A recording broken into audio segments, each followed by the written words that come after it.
اعوذ باللہ السمیع العلیم من الشیطان الرجیم من ہمزہ ونفخہ ونفثہ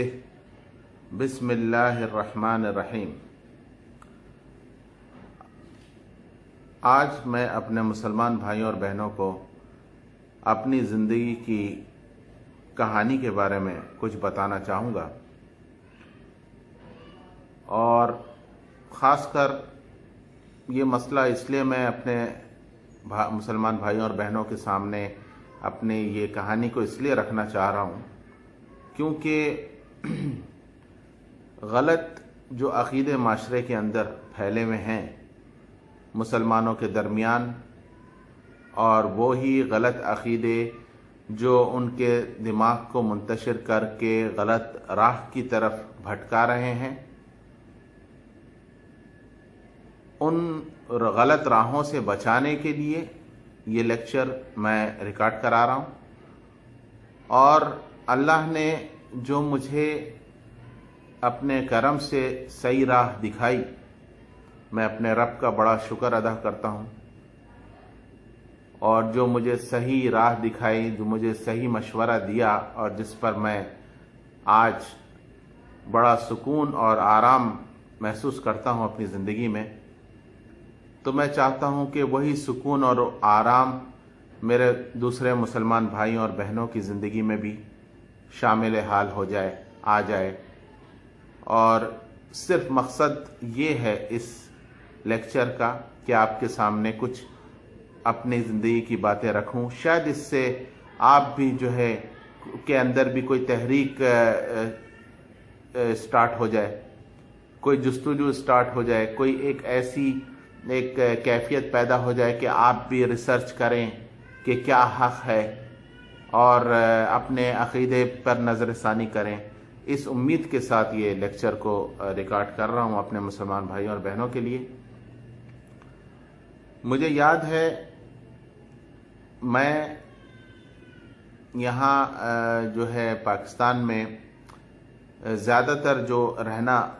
شروع کیا میں نے 2004 سے، اس سے پہلے میری جو پیدائش ہے میں آپ کو بتانا چاہوں گا کہ golf state Doha Qatar, Arabian golf state Doha Qatar میرے پیدائش کی جگہ ہے، جہاں میں پیدا ہوا، اور وہیں میں نے اپنی زندگی کا ایک بڑا عرصہ گزارا اپنے باپ، اپنے والد اور دادی کے ساتھ۔ تو زندگی کا بڑا عرصہ وہاں گزرا، اور زندگی میں کبھی بھی میرے سامنے ایک ایسے نارمل گھرانے سے ہمارا تعلق تھا جہاں یعنی کہ عام سوچ کے لوگ جس گھر میں رہتے تھے، یعنی کہ یوں سمجھ لیں آپ ایک عام مسلمان، ایک ایسے گھرانے سے میں بلونگ کرتا تھا، اور عام مسلمان ہی ہوں، ظاہر سی بات ہے۔ لیکن میں عام کا لفظ یہاں پر اس لیے یوز کرنا چاہ رہا ہوں کہ جو ایسے عام مسلمان جو دین کی طرف مائل نہیں ہوتے، راغب نہیں ہوتے، زیادہ تر اپنے دنیا میں مست رہتے ہیں، ان کے نزدیک اسلام یا دین صرف یہی ہے کہ نماز، روزہ، حج اور زکوٰۃ، اور بس اللہ پر ایمان، اس سے زیادہ ان کو کچھ اتنا مطلب نہیں ہوتا۔ اور کچھ معاملہ ایسا ہوا میرے ساتھ کہ زندگی میں ایک ایسا ماحول ملا، میں گلف اسٹیٹ میں رہتا تھا، وہیں پیدائش ہوئی، وہیں پلا بڑا ہوا۔ میں نے اپنی زندگی میں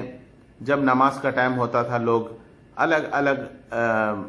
ملک کے ممالک کے لوگ، الگ الگ قومیت کے لوگ، انڈین، پاکستانی، بنگالی، کیا نام ہے، نیپالی جو مسلمان ہیں، یا کیا کہتے ہیں اپنا جو بھی مسلمان ہیں، یا عرب میں بھی جتنے سارے الگ الگ ممالک کے، عراق کے، لبنان کے، ایران کے، اور کیا کہتے ہیں فلسطین کے،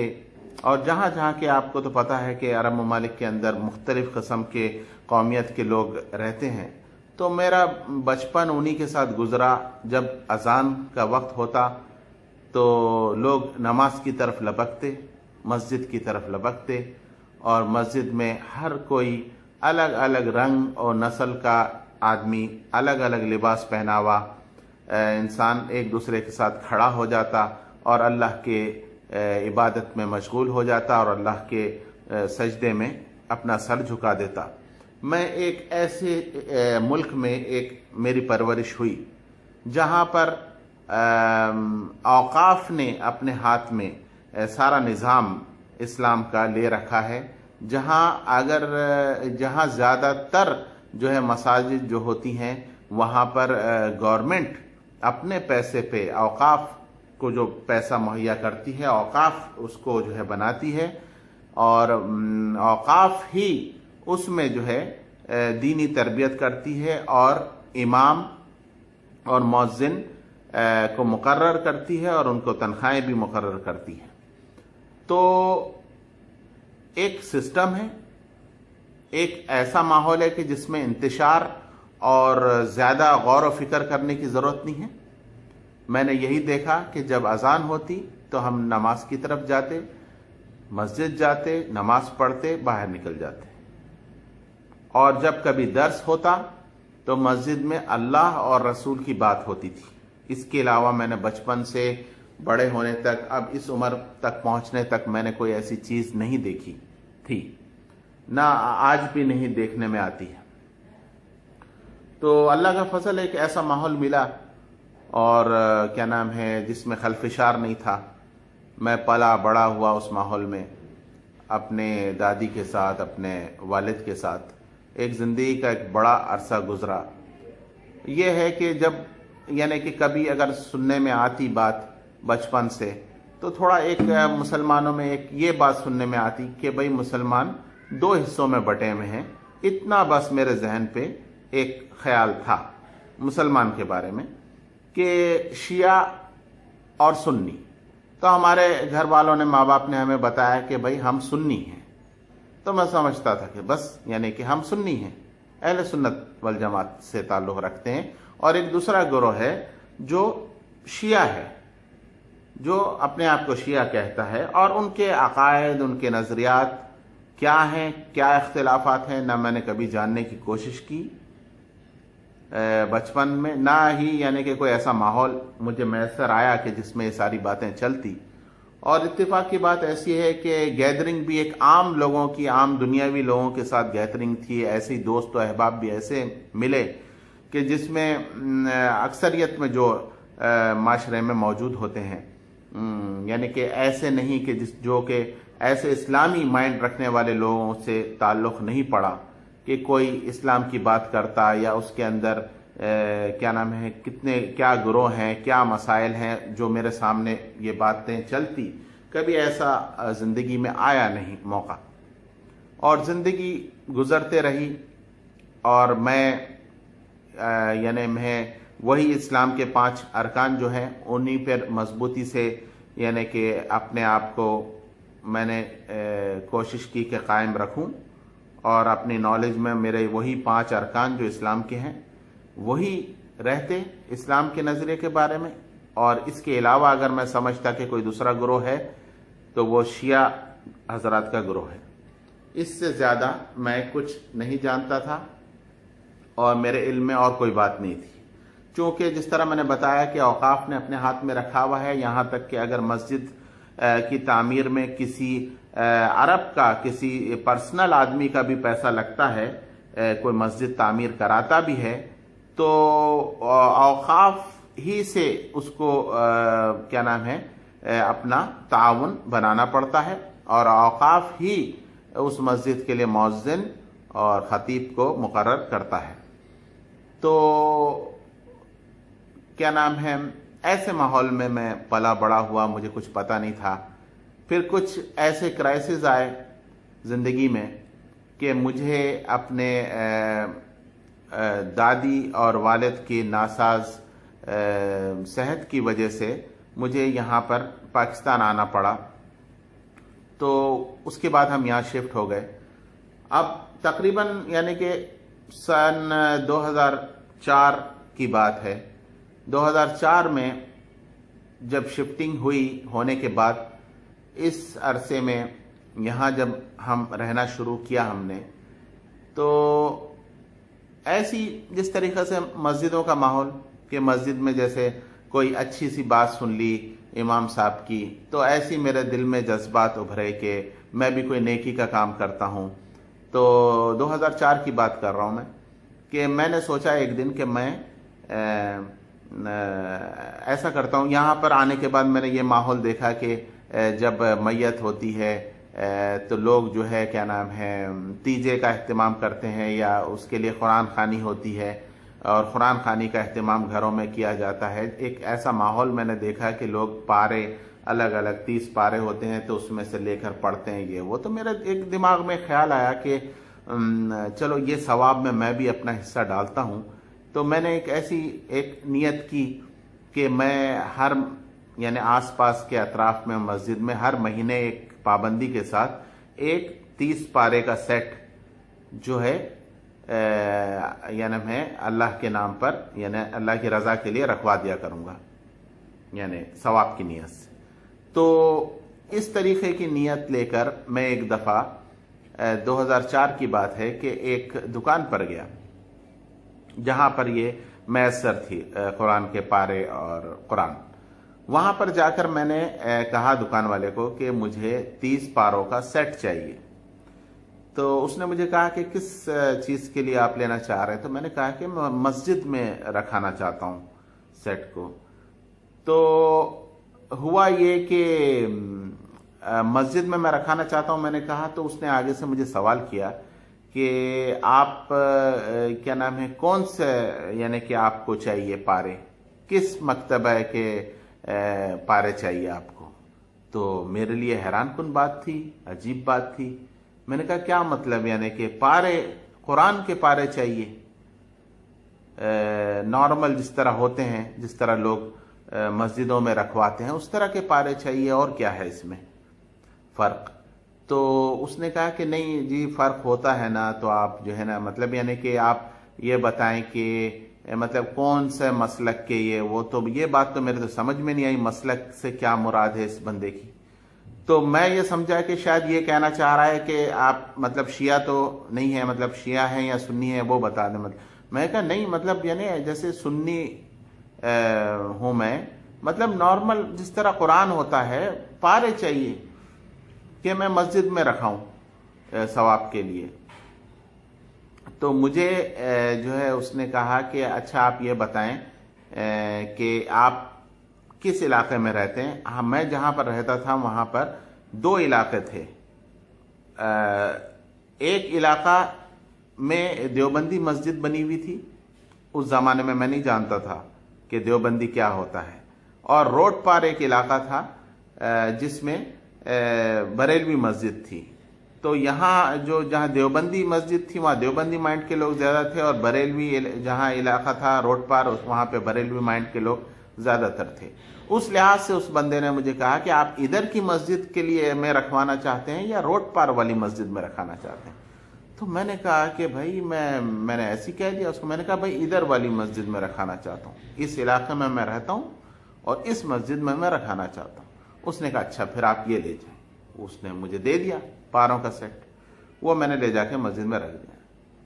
تو یہ میرے لیے ذرا ایک عجیب سی بات لگی مجھے، کہ ایک دھچکا لگانے والی بات تھی کہ یہ اس قسم کا سوال یہ کیوں کر رہا تھا۔ پھر میں نے یعنی کہ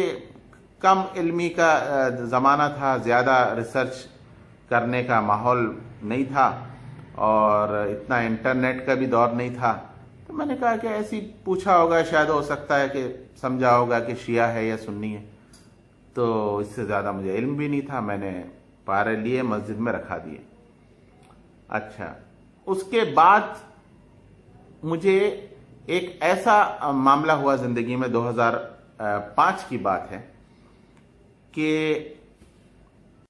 تو میں یہ بتا رہا تھا کہ 2005 میں میری دادی محترمہ کی وفات ہوئی، اور میں اپنے دادی محترمہ کی وفات میں جنازے کے اندر ان کے جنازے کو لے کر اپنے علاقے سے نکلا جہاں پر دیوبندیوں کی اکثریت تھی۔ اس زمانے میں مجھے ان باتوں کا پتہ نہیں تھا، تو میرے ساتھ وہ لوگ علاقے کے شامل ہو گئے، اور روڈ پار جو علاقہ تھا وہاں میرے سارے رشتہ دار اس ایریا میں تھے۔ تو وہ جو میرے رشتہ دار تھے وہ سارے بریلوی مائنڈ کے لوگ تھے۔ مجھے اس بات کا کوئی علم نہیں تھا کہ یہ کیا ہوتا ہے بریلوی دیوبندی۔ تو وہ بریلوی مائنڈ کے لوگ تھے، اور وہاں مسجد بریلویوں کی تھی، ظاہر جس طرح میں نے بتایا۔ تو یہاں پر جب ہم نے مطلب جنازہ لے کر نکلے ہیں یہ دیوبندی علاقے سے جہاں میری رہائش تھی، تو وہاں بیچ راستے میں مسجد آئی۔ تو مجھے میرے علاقے کے لوگوں نے، کچھ جو ساتھ میں شامل تھے،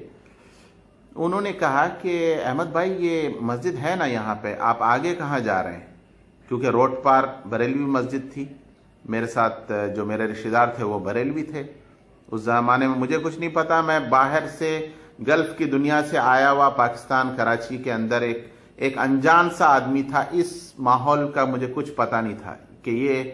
کیا مینٹیلٹی چل رہی ہے یہاں پر پاکستان کے اندر۔ میں نے کہا کہ نہیں، دراصل بات یہ ہے کہ صحیح ہے، مسجد تو ہے یہاں پر، لیکن جو مسجد روڈ پار ہے وہاں پر ہمارے رشتہ دار زیادہ تر اور جاننے والے ہیں۔ تو یہ ہے کہ ہمارے مطلب جو ہے دادی والدہ کو جاننے والے زیادہ تر وہاں ہونے کی وجہ سے ہم نے وہاں اعلان کروا دیا تھا، اور وہاں پر اکثریت میں لوگ جمع ہونے والے ہیں جنازے کے ساتھ جانے والے، تو یہاں کا انہیں علم نہیں ہوگا، اس لیے ہم وہاں پر جا رہے ہیں۔ میں نے صرف اتنا ایک نارمل سی بات کی، اور مجھے اس کے علاوہ واقعتاً کچھ اس بارے میں پتہ نہیں تھا۔ ہم جنازہ لے کے نکلے، روڈ آئی بیچ میں، روڈ کراس کر کے اس سامنے والے علاقے میں جانے کے لیے، تو آدھے لوگ جو اس علاقے کے تھے دیوبندی، جہاں مکتبہ فکر سے جو تعلق رکھتے تھے، وہ وہیں رہ گئے، وہ وہیں ساتھ انہوں نے چھوڑ دیا میرا۔ اب مجھے اتنا علم مطلب محسوس نہیں ہو رہا تھا۔ جب روڈ پار کر کے جب میں اس بریلوی علاقے میں داخل ہوا جہاں میرے رشتہ دار تھے، اور بریلوی مسجد میں لے جا کر انہوں نے، میرے رشتہ داروں نے، ہم سب نے جنازے کو رکھا اور وہاں پر ہی نماز پڑھائی۔ جب میں نے دیکھا تو مجھے لوگ کم محسوس ہوئے، جو اس علاقے کے لوگ تھے، اور وہ نہیں آئے، آگے شامل نہیں ہوئے، روڈ پار نہیں کی انہوں نے مجھے کہا کہ یہاں کی مسجد میں آپ کیوں نہیں پڑھا رہے؟ تو میں انجان تھا، میں لا علم تھا ان باتوں سے۔ میں نے کہا کہ ہمارے اکثریت لوگ وہاں پر ہے، اس لیے وہاں پر اعلان ہم نے کرایا ہے، لوگ وہیں جمع ہوں گے۔ تو لوگوں نے میرا ساتھ چھوڑ دیا، یعنی میں یہ بتانا چاہ رہا ہوں کہ لوگ میرے ساتھ جنازے کے ساتھ آگے نہیں بڑھے۔ ٹھیک ہے، میں وہاں سے جنازہ جو ہے پڑھایا گیا بریلوی مسجد میں، بریلوی امام کے پیچھے، اور اس کے بعد ہم وہاں سے جنازہ لے کر تدفین وغیرہ کا قبرستان میں ہم نے تدفین کی۔ پھر میں یعنی کہ گھر آ گیا۔ لیکن اگلے دن اس طریقے سے مجھے ایک جب سوچ آئی، جب تھوڑا سا میں سوچ رہا تھا اس ماحول کے بارے میں جو گزری ہے ہم پہ، اس واقعات کا یاد کر رہا تھا، تو میں نے کہا یہ پبلک جو ہے اس طریقے سے کیوں، انہوں نے جو ہے، یہ اس مسجد میں نماز پڑھنے والے لوگ تھے، تو اگر فرض کریں اس مسجد میں بھی جا کر یہ نماز پڑھ لیتے ہمارے ساتھ جنازے میں، تو کیا ہو جاتا؟ کیا یہاں کا رب کوئی اور ہے اور اس مسجد کا رب کوئی اور ہے؟ کیا یہاں کسی اور کی عبادت ہو رہی ہے اور وہاں کسی اور کی عبادت ہو رہی ہے؟ مجھے بہت شوق گزرا اس بات سے، بہت تکلیف ہوئی۔ لیکن جن لوگوں نے یہ حرکت کی تھی وہ اپنے مکتبہ فکر سے چل رہے تھے، وہ اپنی ایک مینٹیلٹی سے چل رہے تھے، لیکن میں انجان تھا، ایک نادان تھا اس ماحول کے اندر، اجنبی تھا، مجھے کیا پتا کہ کون کیا سوچ رہا ہے۔ خیر، مجھے تکلیف ہوئی اس بات سے۔ میں نے کہا کہ یہ اس مسجد کی خنس میں، یعنی اتنا تو میں سمجھ گیا تھا کہ اس مسجد سے ان کو کوئی بیر ہے، یا وہاں کی پارٹی کوئی الگ پارٹی ہے، اس پارٹی سے ان کو بیر ہے، یا آپسی کچھ ہے تنازع ان کا، اس کی وجہ سے یہ اس مسجد میں آنا تک انہوں نے گوارا نہیں کیا۔ خیر، میں اس نارمل میں نے ان باتوں کو مطلب نیگلیکٹ کر دیا، میں نے اثر نہیں لیا، پھر دوبارہ چھوڑ دیا اس پہ توجہ دینا۔ آہستہ آہستہ زمانہ بدلتے رہا، اور تقریباً میرا خیال ہے 2008 یا 9 کی بات ہے کہ انٹرنیٹ کا زمانہ حاوی ہوا، گھر گھر انٹرنیٹ پہنچ گیا۔ تو میں نے بھی جب انٹرنیٹ اپنے پاس یوز کرنا شروع کیا تو اچانک یعنی تقریباً 2008 یا 2009 کی بات ہے کہ یہ علاقہ کسی وجہ سے مجھے مطلب جو بریلوی علاقہ تھا وہاں پر جہاں میرے رشتہ دار تھے وہاں پر علاقے کے بیک سائڈ پر ایک خالی زمین تھی بڑی، وہاں کسی آدمی نے وہ زمین خرید کر پلاٹنگ کرنا شروع کی۔ میں نے وہاں پر اس بریلوی علاقے میں جو پیچھے کی طرف پلاٹنگ ہو رہی تھی وہاں میں نے زمین خریدی اور پھر میں نے وہاں مکان بنایا اور میں وہاں پر شفٹ ہو گیا۔ میں نے یہ جو دیوبندی علاقہ تھا اتفاقاً میں وہاں سے ہٹ گیا پرانے مکان کی وجہ سے، میں نے مکان وہاں سے بیچ کر وہاں شفٹ کر لیا اور اس بریلوی علاقے میں چلا گیا۔ میں جب اس علاقے میں گیا 2008 یا 2009 کی بات ہے تقریباً، تو وہاں پر مسجد جو مالک تھا علاقے کا جس نے آگے پلاٹنگ کی ہوئی تھی اس نے اپنی والدہ کے نام سے ایک مسجد علاقے کی تعمیر کی۔ چونکہ وہ علاقہ کمپلیٹ بریلویوں کا اکثریت تھی وہاں پہ، تو یہ جو نیا علاقہ بنایا گیا تھا اس کی بیک سائڈ پر، تو بریلوی چاہ رہے تھے اس علاقے میں بریلویوں کی اکثریت کی وجہ سے بریلوی اس مسجد کو ہتھیانا چاہ رہے تھے۔ ہتھیانے سے مراد وہ چاہ رہے تھے کہ ہمیں پاورز اور رائٹس مل جائے اس مسجد کی، لیکن مجھے ان باتوں کا علم نہیں تھا۔ تو خیر میرے سامنے ایک مسئلہ ایسا آیا کہ میں اس علاقے میں شفٹ ہو گیا اور ایک دن جمعے کی نماز تھی اور جمعے کی نماز میں ہم علاقے کی اس بنی ہوئی مسجد میں جمع ہوئے جو کہ اس علاقے کے مالک نے اپنا پیسہ لگا کر بنائی تھی اور وہ مالک دیوبندی تھا۔ وہاں پر بریلوی کچھ لوگوں نے نماز کے بعد جمعے کی صلاۃ و سلام زور سے پڑھنا شروع کیا۔ اس مسجد کے مالک نے جو ہے وہیں پر وہ موجود تھا، افتتاح بھی کی تھی اس نے اور سنگ بنیاد رکھی، مطلب افتتاح کی تھی، اور اس نے ان کو پڑھنے سے روک دیا اور وہاں کا خطیب اور مؤذن وغیرہ بھی سارا اس نے اپنا دیوبندی مسلک کے لوگوں کو بٹھا دیا تھا اور انہوں نے ان کو سلام پڑھنے سے اور بآواز بلند تقریر کرنے سے، نعت پڑھنے سے منع کر دیا۔ اچھا، اب یہاں پر اٹھا ایک پھڈا، جسے ہمارے کراچی کی زبان میں کہتے ہیں پھڈا، ایک تنازعہ، ایک لڑائی جھگڑے کا ایک سبب بنا، یہ بات جو ہے سبب بنی۔ تو جو ہے دونوں طرف سے جناب تنازعہ بڑھ گیا، شور شرابہ، ہاتم پائی، ایک دوسرے کا گریبان مسلمان چاک کرنے کے قریب پہنچ گئے۔ بڑی مشکل سے اس تنازع کو اس ٹائم رفع دفع کر دیا گیا اور مسجد کو تالا لگا دیا گیا۔ بتائیں، مسجد یعنی اسی دن کھلی تھی، پہلی نماز ہوئی جمعے کی اس میں، اور شام کی یعنی عصر اور مغربی نہیں ہوئی، اس میں عشاء نہیں ہوئی، تالا لگ گیا مسجد کا۔ لڑائی بڑھ گئی اور تنازعہ بڑھ گیا اور اس کو محلے کی پنچایت بٹھا کر کوشش کی گئی اس تنازع کو ختم کرنے کی، لیکن اس کا پھر یہ حل نکالا انہوں نے کہ چلیں بھائی علاقے میں بریلویوں کی بھی اکثریت ہے، تو اس نے مالک نے کہا کہ بھائی ٹھیک ہے، یا تو ایسا کرو، وقتی طور پہ عدالت میں مطلب کیس چلا گیا مسجد کا۔ انہوں نے بریلویوں نے دعویٰ کر دیا کہ بھائی ہمیں ہمارے طرز عمل کے طریقے سے یوز نہیں کرنے دیا جا رہا ہے مسجد کو، اور انہوں نے دعویٰ کر دیا کہ مسجد میں ان کا 1 روپیہ بھی نہیں لگا ہے، سارا میں نے لگایا ہے، مالک نے دعویٰ کیا پیسہ، تو میں چاہتا ہوں یہ میں اپنی ماں کے نام کے لیے وقف کر رہا ہوں، تو میں چاہتا ہوں یہاں پہ دیوبندی مسلک چلے۔ تو یہ تنازعہ عدالت میں چلا گیا، کیس ڈل گیا عدالت میں۔ اب مسجد کو چلانا تو ہے، مسجد کو بند کب تک رکھیں گے، عدالت میں تو کیس چلا گیا۔ تو پھر پنچایت بٹھائی گئی اور یہ فیصلہ ہوا کہ جی ایسا کریں کہ نیچے جو ہے دیوبندی لوگ نماز پڑھیں گے، اوپر جو چھت کی خالی جگہ ہے وہ ہم بریلویوں کو دیتے ہیں، آپ اپنے حساب سے اپنی الگ جماعت کھڑی کریں وہاں پہ۔ تو چلیں پھر وہ معاملہ شروع ہوا، پھر کچھ 1-2-4 دن نماز چلی، لیکن پھر وہی والی بات، جب جمعے کا ٹائم آیا تو جمعے کے دن خطبے میں پھر آ کے مسئلہ ہو گیا۔ خطبہ جو نیچے والا دے رہا ہے کچھ ان کی باتوں کی تکفیر کر رہا ہے، تو وہ لوگ جو ہے راضی نہیں ہو رہے، وہ نہیں سننا چاہ رہے خطبہ، وہ جو ہے ڈائریکٹ خطبہ بغیر سنے وہ انٹری مار رہے ہیں ڈائریکٹ نماز کے ٹائم. اور خیر وہ آخر کار آپس میں ایک تنازعہ وہ اور الجھتا گیا اور مسئلہ بڑھتا گیا، اور پھر اس نوبت پہ معاملہ پھر ایک بار جنگم جنگی شروع ہوئی، دبا کے مارم پٹائی لڑائی اگلے جمعے تک. تو وہاں سے مالک نے فوری طور پر پولیس کو اطلاع دی اور یہ اپنے پولیس موبائلز منگا لی. اچھا، اب جناب مسجد کو پوری طریقے سے گھیر لیا پولیس نے اور وہاں پہ فساد شروع ہوا. بڑی مشکل سے ہم وہاں سے نکلے. دیوبندی مسلک والوں نے اپنے ہتھیار نکال لیے، بریلوی مسلک والوں نے اپنے ہتھیار نکال کے تان لیے ایک دوسرے پہ. بیچ میں پولیس آ گئی اور پولیس نے جو ہے آنسو گیس ٹیئر گیس شیلنگ کرنا شروع کی علاقے کے اندر. بتائیے، میں کوئی مین جگہ کی بات نہیں کر رہا ہوں، ایک چھوٹے سے علاقے کے اندر یہ ہوا ہے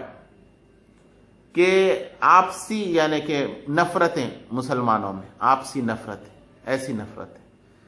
کہ جو ہے جناب شیلنگ شروع ہوئی اور آنسو گیس اور علاقہ پورا محصور کر لیا گیا اور کیا کہتے ہیں فساد بڑھ گیا. آخر کار پھر کیا نام ہے یہ فیصلہ طے پایا کہ اس مسجد کے اندر بریلویوں نے کہا کہ ہم نہیں آئیں گے، نماز نہیں پڑھیں گے. انہوں نے کیا کیا، علاقے کے اندر جو خالی پلاٹ ہوتا تھا اس کے اندر شامیانہ لگا کر وہ اپنی الگ جماعت پڑھانے لگے. اور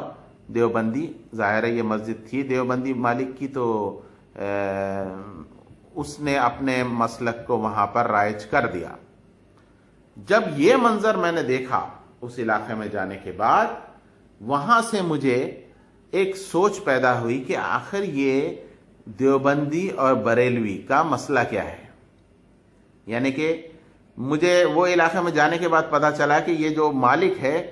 یہ دیوبندی مسلک سے تعلق رکھتا ہے. مجھے یہ لفظ فرسٹ ٹائم میرے سامنے آیا کہ دیوبندی. تو میں نے کہا اچھا یہ دیوبندی ہے. اچھا، تو پھر میں نے کہا کہ یہ جو دوسرا گروپ ان سے لڑ رہا تھا مسجد کے معاملے میں کہ ہمیں اختیارات دو اور ہم صلاۃ و سلام پڑھیں گے، یہ گروپ کون سا ہے، اس کا کیا نام ہے؟ تو لوگوں نے بتایا بھائی یہ بریلوی لوگ ہیں، یہ بلکہ اہل سنت والجماعت ہیں. تو میں نے کہا یار اہل سنت والجماعت ہیں. اچھا، تو کسی نے پھر مجھے کہا کہ آپ یوں سمجھ لیں کہ بریلوی جماعت ہے. یہ بریلوی جماعت ہے اور یہ جو ہے کیا نام ہے، مطلب اہل سنت جماعت بھی کہتے ہیں ان کو، اور یہ جو ہے دیوبندی جماعت ہے. ان میں اختلاف ہے، لڑائی ہے، ان کے عقائد میں اختلاف ہے، اس وجہ سے جنگیں ہوتی ہیں. میں نے پھر وہاں سے ریسرچ کرنا شروع کی. انٹرنیٹ کا زمانہ تھا، 2009 کی بات ہے. میں نے دیکھنا شروع کیا انٹرنیٹ کے اوپر، آہستہ آہستہ یوٹیوب کے اوپر ریسرچ شروع کی. کچھ یعنی کہ علماء کو دیکھنا شروع کیا کہ پہلے تو میں نے اس پہ لکھا دیوبندی، اور دیوبندی علماء سامنے آنے لگے اور ان کی کچھ تقاریر سنی میں نے. اور پھر اس کے بعد میں نے یہ جاننے کی کوشش کی کہ یہ اہل سنت جسے کہا جا رہا ہے، کیونکہ میں بھی اہل سنت ہوں اللہ کے فضل سے، تو یہ جو ہے جماعت کو بریلوی بھی نام دیا جا رہا ہے، تو یہ اس میں کیا راز ہے، کیا فرق ہے. یہاں سے میں نے یہ جاننے کی کوشش شروع کی. جی ہاں، جب میں انٹرنیٹ کی دنیا میں نے قدم رکھا تو سب سے پہلے تو یہ جو مسئلہ چل رہا تھا کہ مجھے جو یہ تشویش پیدا ہوئی کہ یہ بریلوی جماعت کون سی ہے اور دیوبندی کون سی ہے، ان میں فرق کیا ہے، ان کا آپس کا لڑائی اور جھگڑے کی وجہ کیا ہے. جب میں نے یہ تحقیق شروع کی تو دیوبندی پہ ریسرچ کی انٹرنیٹ کے ذریعے، اور بریلوی مسلک کے اوپر جب میں ریسرچ کرنا میں نے شروع کی تو میں نے دیکھا کہ کچھ ایسی بات میں نے سنی جیسے کہ کچھ جو دماغ میں نہیں یعنی کہ گھس پا رہی تھی. جیسے کہ میں نے کوئی عالم کا جو ہے بارے میں سنا، جب دیکھا کلپ کو تو وہ کہہ رہا تھا اپنی کلپ کے اندر کہ حضور صلی اللہ علیہ وسلم زندہ ہے، اور وہ اس طریقے سے کہہ رہا تھا زندہ ہیں کہ آپ جو ہے ان سے کیا نام ہے ان سے مدد مانگ سکتے ہیں، غیبی طور پہ ان کو آواز دے سکتے ہیں. اور جب یہ بات میں نے سنی سب سے پہلے تو مجھے دھچکا لگا. میں نے کہا یہ جماعت کون سی ہے؟ میں نے جب ریسرچ کی تو مجھے پتا چلا کہ یہ جماعت وہ ہے جو اہل سنت جماعت، جو سنی کہتی ہے اپنے آپ کو، یہ وہ جماعت ہے، یہ اس جماعت کا عقیدہ ہے. تو میں یہ سوچ میں پڑ گیا کہ یار سنی تو میں بھی ہوں. تو میں نے کبھی عرب میں رہتے ہوئے اتنے سال میں کبھی ایسی بات میں نے نہیں سنی کہ حضور صلی اللہ علیہ وسلم زندہ ہیں، ایسے حیات ہیں کہ ان کو یا رسول اللہ مدد کہہ کر پکارا جائے تو وہ ہماری آواز سن بھی سکتے ہیں، اور وہ جو ہے کیا نام ہے یہاں تک کہ مدد کو کسی کی پہنچنا چاہے تو پہنچ بھی سکتے ہیں. میں نے کہا یار یہ آدمی، یہ عالم ہو کر یہ کیسی بات کر رہا ہے، اور یہ کس طریقے سے اس کو اہل سنت کہا جا رہا ہے، اس عالم کا ٹائٹل اہل سنت کیسا لگا ہوا. پھر اسی طرح ریسرچ کرتے کرتے مجھے کیا نام ہے یہ جو عالم ہیں شیخ توصیف الرحمان، جو اہل حدیث کے عالم ہیں، ان کی کلپس میرے سامنے آنا شروع ہوئی. تو میں نے جو ہے کیا نام ہے ایک ایک کلپ ان کی، ایک ایک موضوع کو اٹھایا اور میں نے شیخ توصیف الرحمان کی کلپس میں نے دیکھنا شروع کی. اس سے جو ہے مجھے کافی یعنی کہ باتیں جاننے کو ملی، کافی علم سیکھنے کو ملا کہ جو خرابیاں بریلوی جماعت کے اندر ہیں اور جو خرابیاں دیوبندی جماعت کے اندر ہے، جو ان کے بزرگوں کی لکھی ہوئی خراب باتیں ان کی کتابوں میں ہیں، اور جو یہ دونوں گروہ ایک دوسرے کو ڈیفینڈ کر رہے ہیں جبکہ دونوں میں برائیاں ہیں. تو یہ باتیں آہستہ آہستہ جیسے جیسے میں کلپ دیکھنا شروع کیا شیخ توصیف الرحمان کے، تو میرے سامنے آنا شروع ہوتے گئی، اور مجھے ایک ایک بات کھل کر سامنے آنے لگی کہ بریلوی جو لوگ ہیں، جو اہل سنت یہاں پر کہا جا رہا ہے پاکستان میں، جس کو سنی کہہ رہے ہیں، وہ ٹائٹل چرایا ہوا ہے بریلوی جماعت میں. دراصل وہ جماعت بریلوی جماعت ہے. اہل سنت جماعت تو وہ ہوتی ہی نہیں کہ جو نبی صلی اللہ علیہ وسلم کے خلاف جائے. پھر اسی طریقے سے آہستہ آہستہ مجھے اس بات کا علم ہوا کہ یہ مقلد لوگ ہیں، اور میں اس نتیجے پر پہنچا کہ امام ابو حنیفہ کی تقلید کرنے والے لوگ ہیں. پھر میں نے یہ ریسرچ شروع کی کہ یہ جو تقلید ہے، کہیں یہ تقلید کی وجہ سے تو یہ مسائل نہیں ہو رہے کہ جیسے کہ چاروں امام ہم برحق کہتے ہیں، تو جو ہے امام ابو حنیفہ کو جو ہے کیا نام ہے، کیا یہ عقائد امام ابو حنیفہ سے ایسا تو نہیں کہ ان سے ثابت ہیں؟ یہ جو عقائد شرک کے دائرے میں لے کر جا رہے ہیں، کیا یہ امام ابو حنیفہ سے ثابت تو نہیں ہے؟ ایسا تو نہیں کہ یہ ان سے ثابت ہے اور اس وجہ سے یہ بریلوی حضرات ان عقائد پر چلتے ہوں؟ تو جب میں نے یہ ریسرچ شروع کی تو پتہ چلا کہ یہ کوئی عقیدہ جو بریلوی جماعت کا ہے، جو عقائد کے طور پر، جو بیسک عقائد کا جو فطور ہے اور فساد ہے، وہ کوئی عقیدہ اللہ کے فضل سے امام ابو حنیفہ کا عقیدہ نہیں. یہ بات جب مجھے پتہ چلی تو مجھے جو ہے سکون ملا کہ ہمارے جو امام ابو حنیفہ ہیں، ان سے عقائد سے ان کے عقائد نہیں ملتے. پھر میں نے یہ جو ہے کیا نام ہے پتہ کیا، جب مجھے یہ پتہ چلا کہ میں نے کہا یہ دیوبندی جو ہے کون سے امام کو مانتے ہیں. جب یہ کھوج کی میں نے تو مجھے جو ہے پتہ چلا کہ یہ بھی امام ابو حنیفہ کو مانتے ہیں. میں پھر سوچ میں پڑ گیا کہ بھائی یہ جب دونوں دیوبندی اور بریلوی دونوں امام ابو حنیفہ کے مقلد ہیں، تو جب یہ دونوں مقلد ہیں تو پھر ان میں آپس میں یہ ایک دستے گریباں کیوں ہوئے ہیں ایک دوسرے کے؟ بھائی جب دونوں بھائی ہوئے، اگر یہ امام ابو حنیفہ کے دونوں مقلد ہیں تو ان میں تو اختلاف نہیں ہونا چاہیے تھا، تو دونوں بھائی ہیں آپس میں، تو پھر کیا وجہ ہے؟ اور میں صحیح معنوں میں اپنی یعنی کہ شخصیت کھو بیٹھا تھا. یعنی کہ مجھے اب یہ سمجھ میں نہیں آ رہا تھا کہ جو میں اپنے آپ کو جو ہے اہل سنت والجماعت سے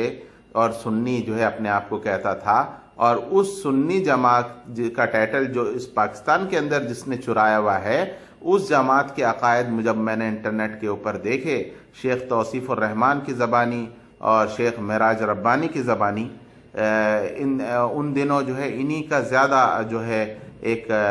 راج تھا انٹرنیٹ کی دنیا پہ 2009 میں 10 میں، اور بڑی ان کی کلپس چل رہی تھی، رواں دواں تھی اس زمانے میں 2009 اور 10 میں. تو ان کی کلپس بڑی آ رہی تھی سامنے اور میں دیکھتا جا رہا تھا. میں نے دیکھنا شروع کیا تو شیخ توصیف الرحمان، شیخ معراج ربانی، ان لوگوں کو دیکھ دیکھ کر میں نے کافی لرن کرنا شروع کیا اور سیکھنا شروع کیا، اور مجھے پتہ چلا کہ یہ جو ہے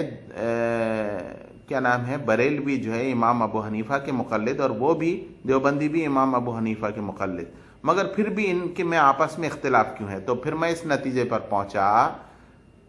کہ اختلاف کی وجہ بزرگ ہیں. اصل جو مسئلہ ہے، جو پھڈا ہے، وہ بزرگ کی وجہ سے ہے. دو بزرگ ہندوستان میں پیدا ہوتے ہیں، ایک جماعت بڑا ہو کر لے کر چلتا ہے، دوسرا دوسرے اس کے اپوزٹ ایک جماعت لے کر چلتا ہے، اور دو بھائیوں کی آپس میں سمجھے لڑائی ہو گئی. ایک بھائی نے الگ مکان بنا لیا، ایک بھائی نے دوسرا مکان بنا لیا. سوائے اس سے بڑھ کر ان کے عقائد کے اندر مجھے کوئی بدلاؤ، کوئی تبدیلی دکھائی نہیں دی. ہر کوئی ڈیفینڈ کر رہا تھا اپنے بزرگ کو. کیونکہ میں جب شیخ توصیف الرحمان اور معراج ربانی کے کلپ سن رہا تھا ان لوگوں کے ساتھ ہی ساتھ، جیسے یہ سارے ہی نام ان دنوں چل رہے تھے، جس میں جرجی انصاری اور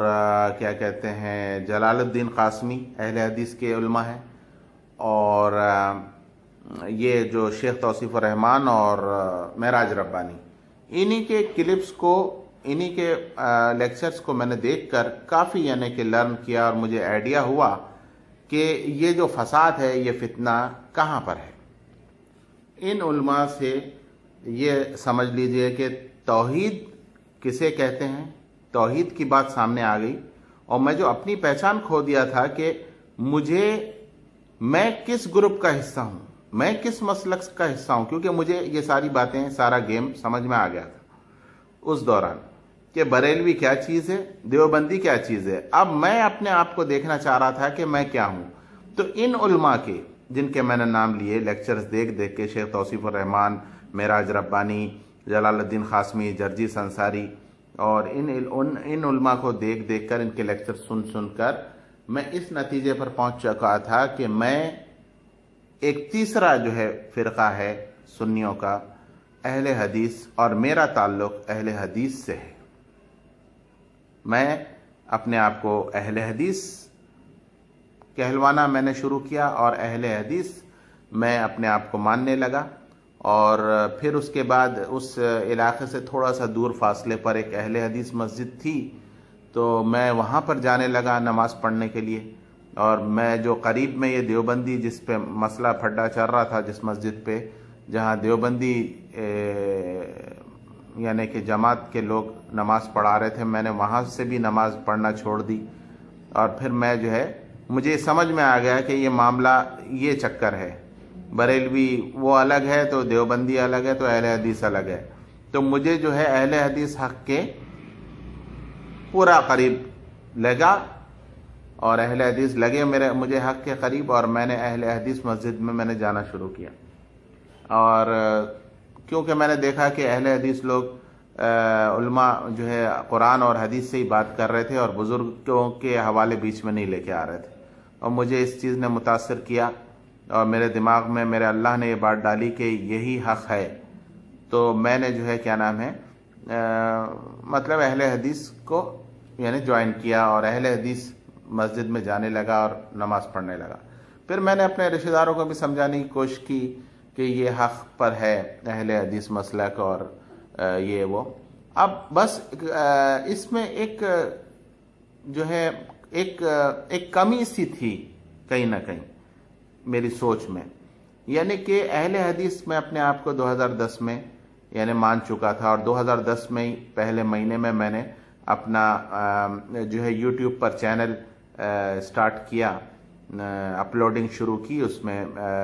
شیخ توصیف الرحمان، معراج ربانی، جرجی انصاری اور جلال الدین قاسمی کی کلپس میں نے اپلوڈ کرنا شروع کیا آہستہ آہستہ. 2010 سے اسٹارٹ لیا تھا میں نے،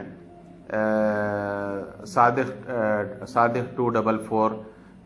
کے نام سے میں نے چینل اپنا اسٹارٹ کیا تھا۔ وہی چینل چلتے رہا، ان کی کلپس میں لیتے رہا وقتاً فوقتاً۔ اس کے بعد یعنی کہ زندگی میں ایک ایسا کیا نام ہے، مجھے ایک کمی جو میں یہ بتانا چاہ رہا تھا کہ محسوس ہو رہی تھی، وہ یہ تھی کہ کہیں نہ کہیں میرے دل میں ایک سکون نہیں تھا۔ پھر بھی مجھے ایسا محسوس ہو رہا تھا یار یہ جو ہے اسلام میں، کیونکہ ظاہر ہے میں کبھی ترجمہ میرے سامنے کوئی آیت کا قرآن کی گزرتا ہے جس میں کہ اللہ تعالیٰ فرقہ واریت کے مخالفت کرنے کے لیے کہہ رہا ہے، تو مجھے ذہن میں یہ خیال آتا تھا کہ یار کہیں یہ بھی تو ایک فرقہ ہی بن گیا ہے، تو اگر میں اس فرقے سے اپنا نام جوڑ رہا ہوں تو کہیں ایسا تو نہیں کہ میں بھی ایک فرقے سے نام جوڑ رہا ہوں۔ پھر میرے ذہن کو اس باتوں سے تسکین ہوئی علماء سے، جب میں نے پوچھا تو اہل حدیث علماء نے کہا کہ یہ جو ہے دراصل ایک نام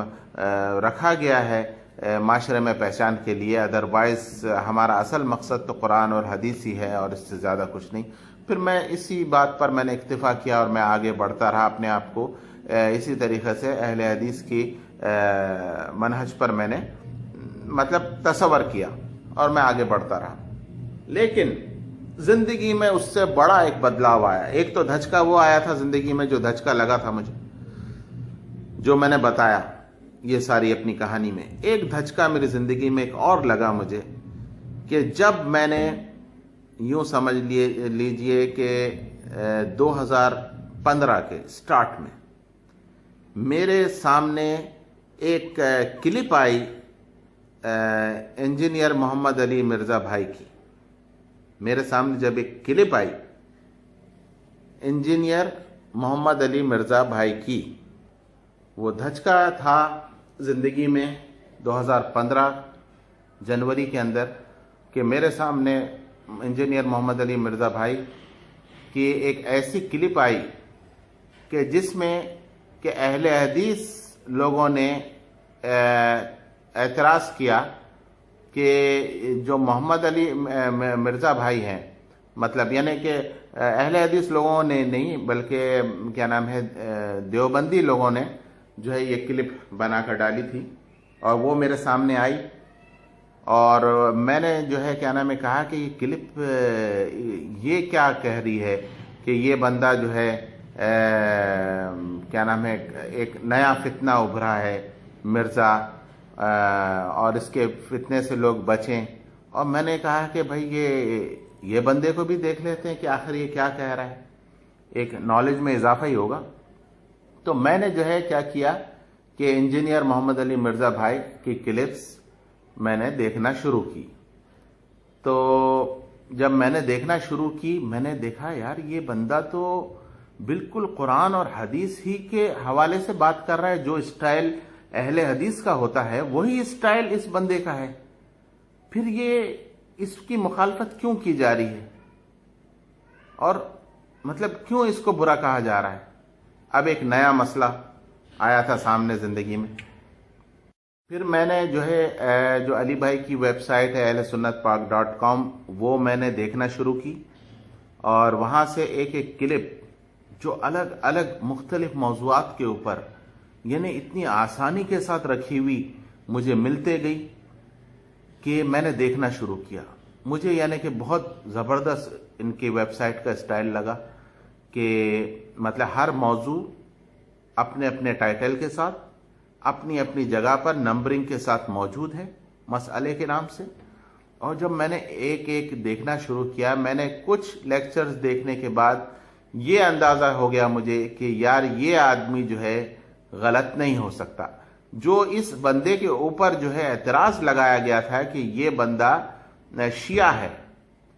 یا یہ رافضی ہے یا یہ رافضی عقائد کا مالک ہے، وہ بھی جو ہے کیا نام ہے میں نے جو ہے چونکہ علی بھائی کے ایسے لیکچر سن لیے تھے کہ جس میں کبھی بھی انہوں نے یا علی مشکل کشا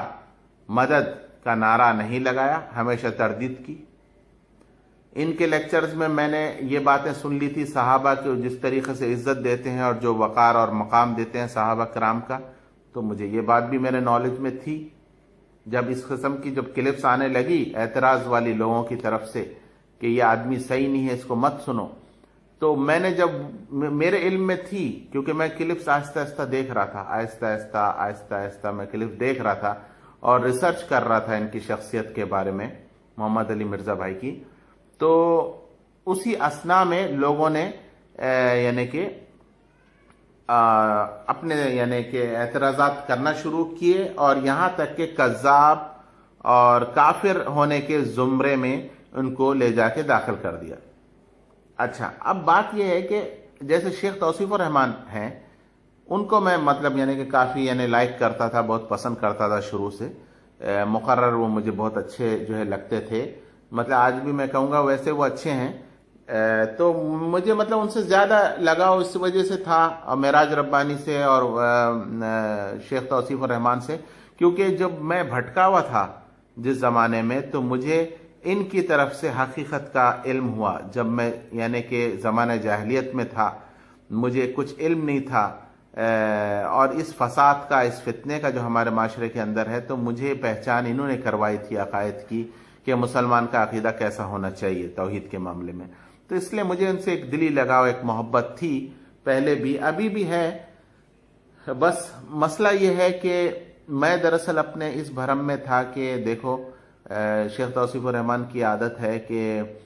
جب بھی کوئی نیا آدمی یا کوئی نیا فتنہ ابھرتا ہے تو وہ اس کی تصویر اور ویڈیو کلپس لا کر اس پر لیکچر بنا دیتے ہیں۔ تو میں نے کہا دیکھو یار، ابھی تک محمد علی مرزا جو یہ بندہ ہے،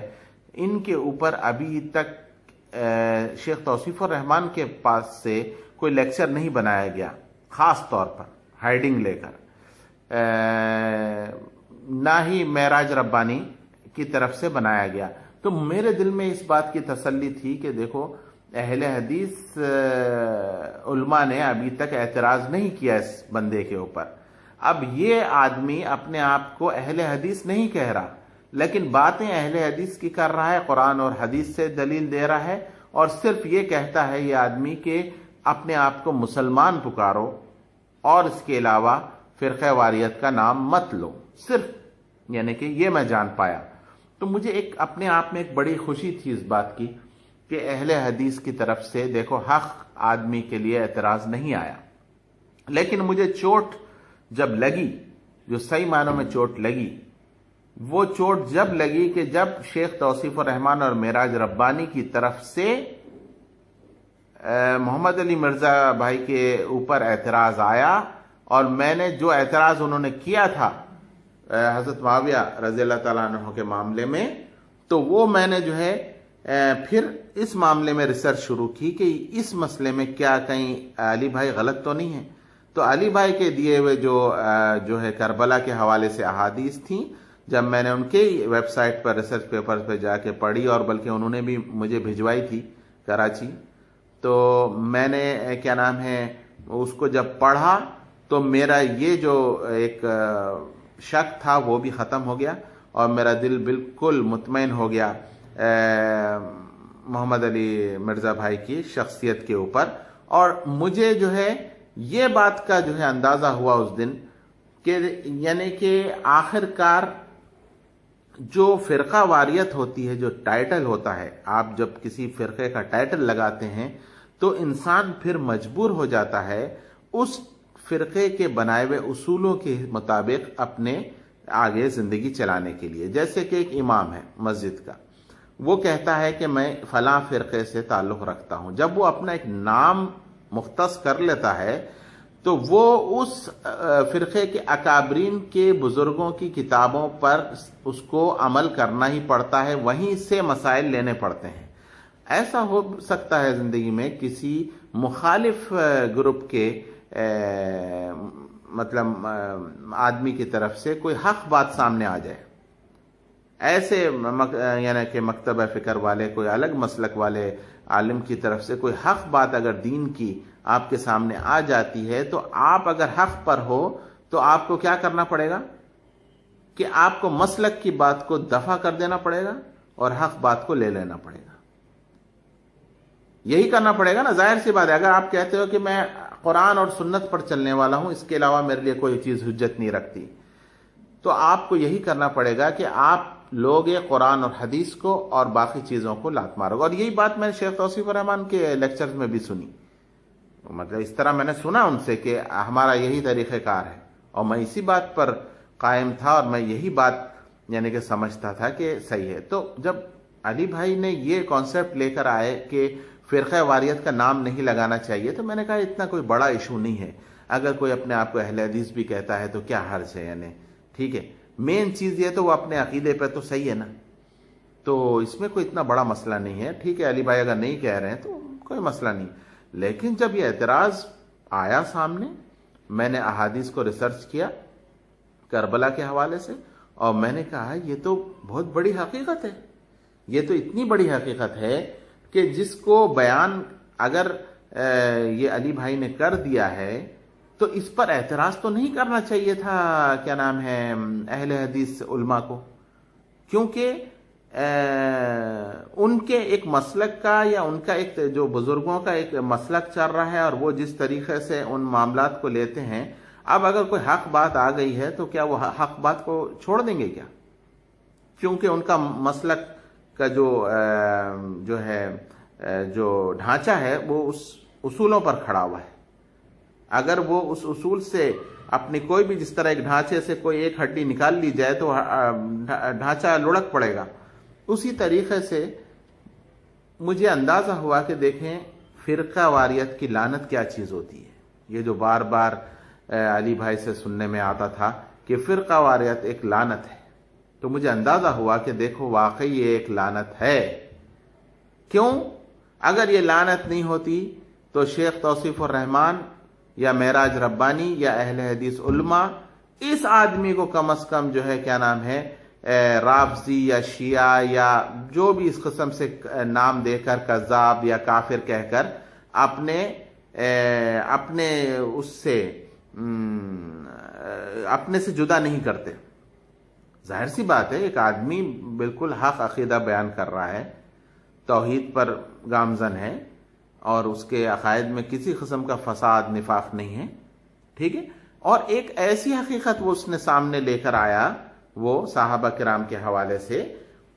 کہ اگر اس نے حضرت معاویہ رضی اللہ تعالیٰ عنہ کے حوالے سے کوئی ایسی بات جو خود امام بخاری امام مسلم نے اپنی کتابوں میں لکھی کی، اگر اس نے اس کو سامنے لے آیا اور اس نے یہ بتا دیا مسلمانوں کو کہ دیکھو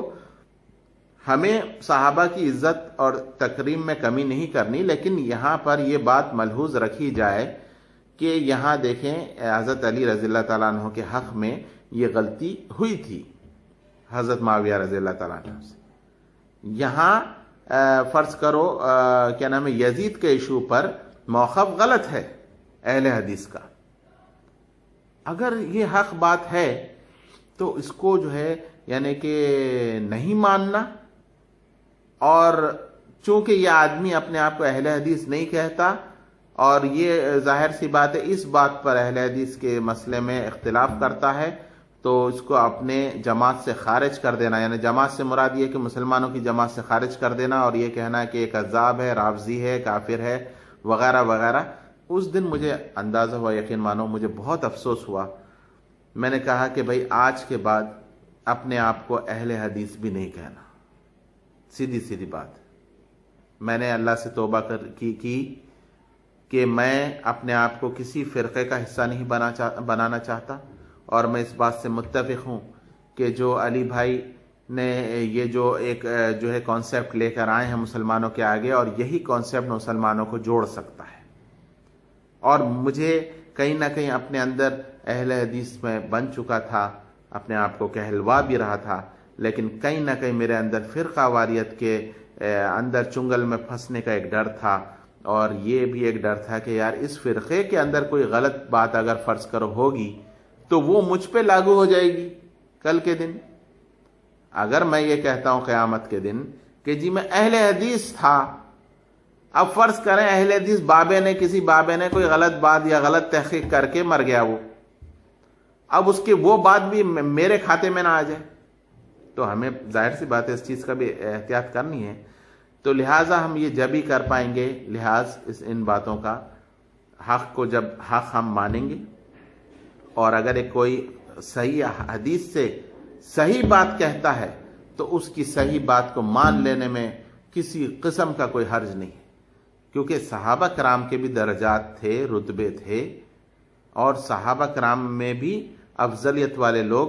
موجود ہیں، ان سے کم فضیلت والے، ان سے کم فضیلت والے، اس طریقے سے درجے تھے۔ تو لہٰذا صحابہ کرام کے حوالے، مثال کے طور پہ کسی نے مجھے کافی اس طریقے سے ای میلز اور اس طریقے سے کمنٹس آتے ہیں لوگوں کی طرف سے، اہل حدیث لوگوں کی طرف سے۔ لوگ کہتے ہیں کہ بھائی، میرے بھائی، آپ سمجھنے کی کوشش کرو کہ یہ محمد علی مرزا، یہ آدمی جو ہے صحیح نہیں ہے، یہ رافضی ہے، اندر سے رافضی ہے، شیعہ ہے، اس کو ایران کی سپورٹ ہے، پتہ نہیں کیا کیا کیا کیا آتے ہیں مجھے اس طریقے کی باتیں۔ لیکن میں ان کو سمجھاتا ہوں، کوشش کرتا ہوں سمجھانے کی۔ وہی ہوتا ہے بالآخر سمجھتا نہیں، جو جس کو نہیں ماننا ہے نہیں مانتا۔ لیکن دیکھیں، میں یہی بات پہ نتیجے پہ پہنچا ہوں اپنی زندگی میں، نہیں مانتا وہی شخص جو کسی فرقے کو اپنا جو ہے نا فرقہ پرست ہو جاتا ہے۔ جب وہ فرقہ پرستی شروع کر دیتا ہے، اس فرقے کی پوجا شروع کر دیتا ہے، تو تب ہی وہ کہتا ہے کہ میں نہیں مانوں گا دوسرے کی بات، اور یہ لازمی چیز پیدا ہوتی ہے۔ ویسے اہل حدیث لوگوں نے کہا کہ بھئی ہمیں اہل حدیث نام تو ٹائٹل کے لیے رکھ رہے ہیں، صرف اس معاشرے میں جو اہل شرک اور بدعت کا ہے، اپنی پہچان بنانے کے لیے ایک ٹائٹل لے رہے ہیں اہل حدیث کا، لیکن بالآخر وہ خود اہل حدیث بھی ایک فرقے کا شکار ہو چکا ہے، بالکل ہو چکا ہے، میں کہوں گا ہو چکا ہے۔ کیوں؟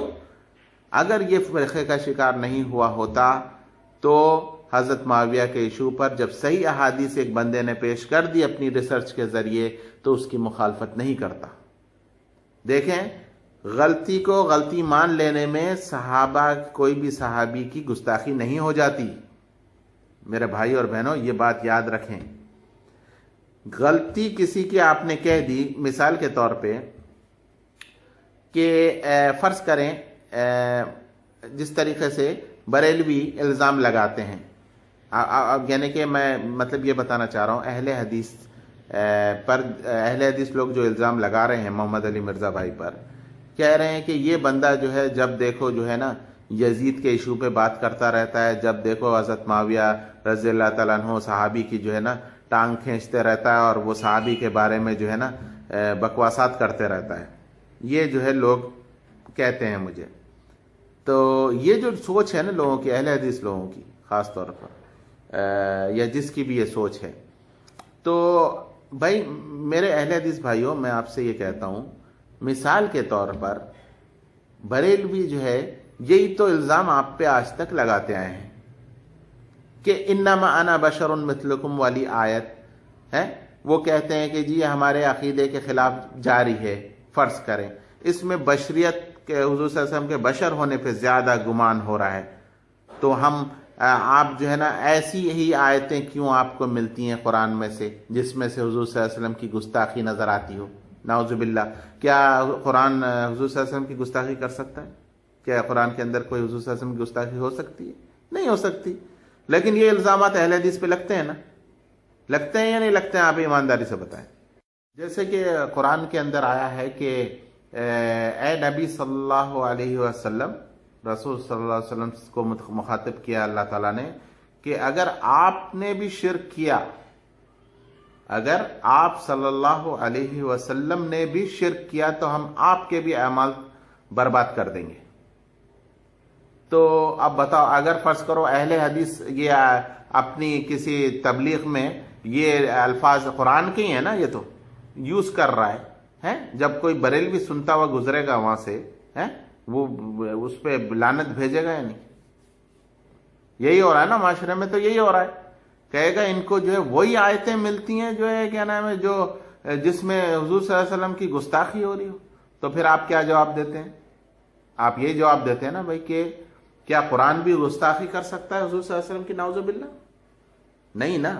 تو جب نہیں کر سکتا تو کیوں پھر ہم پہ اس طریقے کے اہل حدیث کہتے ہیں کہ الزام لگا رہے ہو کہ ہم گستاخ ہیں، گستاخی کر رہے ہیں؟ ٹھیک اسی طریقے سے آج یعنی کہ بازی پلٹی کھا گئی ہے، اب معاملہ جو ہے چلا گیا ہے ان کے کورٹ میں۔ اب یعنی کہ اہل حدیث جو ہے یہ کہہ رہے ہیں کہ آپ جو ہے صحابہ کی بات کو جو ہے نا کیوں جو ہے مطلب اس طریقے سے پبلک کر رہے ہیں، جبکہ اہل حدیث ہی کا یہ طریقہ کار تھا کہ جو حق بات ہے اسے بتا دینا چاہیے، چھپانا نہیں چاہیے، حق بات کو نہیں چھپانا چاہیے۔ تو حق بات آپ جو ہے کیوں نہیں بتا رہے ہیں لوگوں کو؟ آپ لوگوں کو بتا سکتے ہیں، بالکل بتا سکتے ہیں، اس میں کوئی گستاخی نہیں ہے، ٹھیک ہے۔ بلکہ اگر یہ معاملہ، میں سمجھتا ہوں کہ اگر یہ کئی 100 سالوں سے اگر یہ روش پہ چلتے اہل سنت والجماعت، اور یہ اختلافات اور شیعہ گروہ آج اتنی جو ہے پاور نہیں پکڑتا، شیعہ عقائد کے لوگ اس طریقے سے گمراہ نہیں ہوتے۔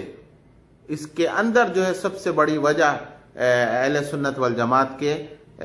جو ہے لوگ ہیں جنہوں نے اس چیز کو جو ہے تسلیم نہیں کیا۔ اور آج بھی اگر اہل حدیث ویسے دوسرے معاملات میں عقیدے کے لحاظ سے اور بہت ساری چیزوں میں نمبر 1 ہیں دوسرے مسالک کے مقابلے میں، لیکن ان میں جو کمی آ گئی ہے وہ یہی، یزید کے ایشو پہ جب بات نکلتی ہے امام حسین کے مقابلے میں تو یزید کو ڈیفینڈ کرتے ہیں اور یہ بتاتے ہیں کہ امام حسین سے غلطی ہو گئی تھی کہ وہ لشکر وہ اپنے گھر والوں کو لے کر نکلے، کیوں گئے تھے جو ہے وہاں پر، کیا ضرورت تھی جانے کی؟ جب دوسرے صحابہ بھی نہیں جا رہے تھے ساتھ میں تو کیوں نہیں وہ رک جاتے، نہیں جاتے؟ اب بتائیں، یہ باتیں جب آپ کر رہے ہو تو پھر یہ ہے کہ ظاہر سی بات ہے آپ میں بھی ایک نقص نکل آیا، غلطی نکل آئی۔ اسی طریقے سے جو ہے حضرت معاویہ کے کیس میں بھی بضد ہیں، ایک غلطی ہے، ایک غلط بات ہے، اس کو آپ جو ہے مان لوگے تو کچھ نہیں جائے گا۔ جیسے مثال کے طور پہ حدیث میں آیا ہے کہ حضرت عمر رضی اللہ تعالیٰ عنہ ایک دفعہ تورات کے جو ہے کچھ پرچے ان کو وہ لے کر حضور صلی اللہ علیہ وسلم کی محفل میں بیٹھے پڑھ رہے تھے تورات سے۔ تو حضور صلی اللہ علیہ وسلم کی نظر پڑی اور انہوں نے پوچھا کہ کیا کر رہے؟ تو انہوں نے فرمایا کہ میں یا رسول اللہ صلی اللہ علیہ وسلم میں تورات کے مجھے مل گئی تھی یہاں پر تو میں یہ پڑھ رہا تھا۔ تو حضور صلی اللہ علیہ وسلم کا چہرہ سرخ ہو گیا غصے کے مارے۔ تو حضرت ابو بکر صدیق رضی اللہ تعالیٰ عنہ نے ان کو مطلب ڈرایا کہ مطلب حضور صلی اللہ علیہ وسلم کا چہرے کا رنگ بگڑ گیا ہے، تم اس قسم کی حرکت کر رہے ہو۔ تو جو اس طرح کی حدیث ہے موجود، تو آپ بتائیں کہ اگر ہم یہ حدیث کو بیان کرتے ہیں کہ اس طریقے سے ان سے غلطی ہوئی تھی حضرت عمر رضی اللہ تعالیٰ عنہ سے، کیا یہ ہم ان کی گستاخی کر دیں گے؟ نعوذ باللہ۔ حدیث کو بیان کرنے میں کوئی گستاخی نہیں ہے، اور اگر یہ چیز گستاخی کے زمرے میں آتی تو امام مسلم، امام بخاری اسے اپنی کتابوں میں نہیں لے آتے۔ اور آپ اہل حدیث تو سب سے بڑے دعوے دار ہو کہ امام مسلم اور امام بخاری، یہ جو ہے نا مسلم شریف اور بخاری شریف، یہ 2 کتابیں جو ہیں مستند کتابیں ہیں جس کی صحیح حدیث ہے قرآن کے بعد۔ تو آپ انہی کتابوں سے لی گئی اور صحیح احادیث کے فارمولے پہ نکالی ہوئی حدیثوں کو جو ہے آپ انکار کر رہے ہو، اور اس حدیثوں کی بنیاد پر ایک ایسے آدمی کو یعنی کہ جان بوجھ کر یعنی بدنام کرنا، اور صرف اس لیے کہ یہ آپ کے مسلک کا نام یوز نہیں کر رہا۔ تو اس سے سمجھ میں آ جاتا ہے کہ یہ سارا گیم، یہ سارا کھیل صرف پالیٹکس ہے